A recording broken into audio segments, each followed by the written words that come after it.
나를 망치는 건 언제나 나 자신이었다. 쇠 스스로에서 생긴 녹이 쇠를 갉아먹듯이 자신이 만든 악행으로 자기 스스로를 망친다.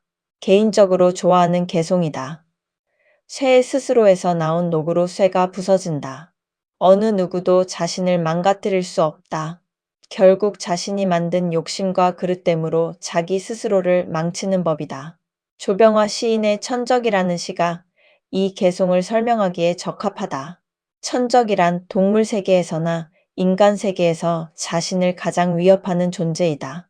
사자는 정글에서 군림하는 왕이다. 어떤 동물도 감히 사자에게 덤비지 못한다. 사자에게 있어 그를 위협하는 천적은 없는 셈이다.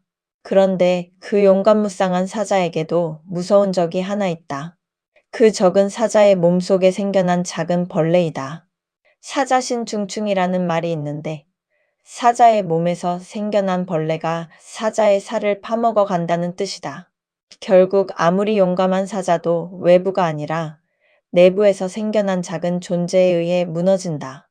원고 서두의 개송의 사연과 관련된다. 부처님 제세시 한 비구가 옷감의 질이 좋은 가사를 어느 신자로부터 공양받았다. 모순적이게도 그 비구는 가사를 입어보지도 못한 채 죽음을 맞이했다. 이 비구는 죽는 순간뿐만 아니라 죽은 뒤에도 그 가사에 집착했다. 부처님께서 제자들에게 이렇게 말씀하셨다. 집착은 무서운 것이며 위험한 것이다.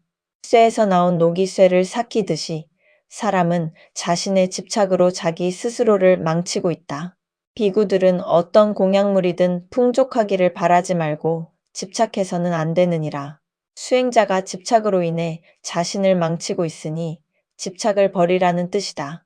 이 개송이 세간에 던지는 의미는 매우 크다. 법구경 제42번 개송에서도 상대방이 주는 피해보다 매우 심각한 것은 자신의 그릇된 마음이라고 하였는데 모두 같은 의미이다. 외부의 적으로 무너지는 것이 아니라 내부에서 일어난 분열로 자신이 파괴되는 법이다. 프랑스의 수학자이자 철학자인 파스칼 도 브랭은 자기 자신에게서 만들어진다라고 하였다. 한 집안 식구끼리 뭉쳐 단합이 되었을 때는 세상의 그 어떤 어려움도 이겨낼 수 있는 법이다. 한 나라가 망할 때는 외부의 무서운 공격보다 내부 갈등이 문제가 되어 망하는 경우도 많았다. 한국사를 공부한 사람들이 한결같이 하는 말이 있다. 삼국 통일을 고구려가 했다면 현 중국의 만주 땅까지 한국이 됐을지도 모른다는 이야기이다. 고구려가 망하기 전 왕자를 차지하기 위한 왕자들의 싸움이 지속되자 결국 나라의 주도권이 대망리지인 연개소문에게 넘어갔다.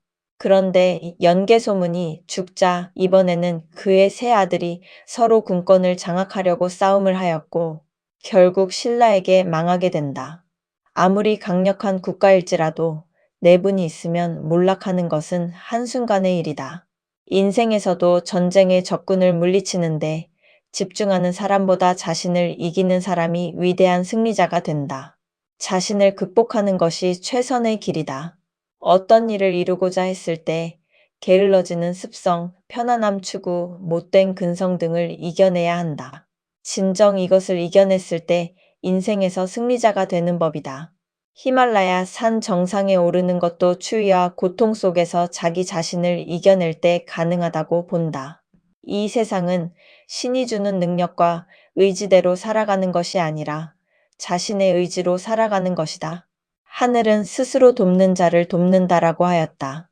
그대 인생을 책임지고 주도해 갈 사람은 신이 아니라 바로 자신이다. 어느 누구도 대신 살아주지 않는다. 스스로의 힘으로 일어나야 한다. 자신이란 존재는 세상에서 가장 무서운 천적도 되지만 동시에 가장 위대한 동반자이기도 하다.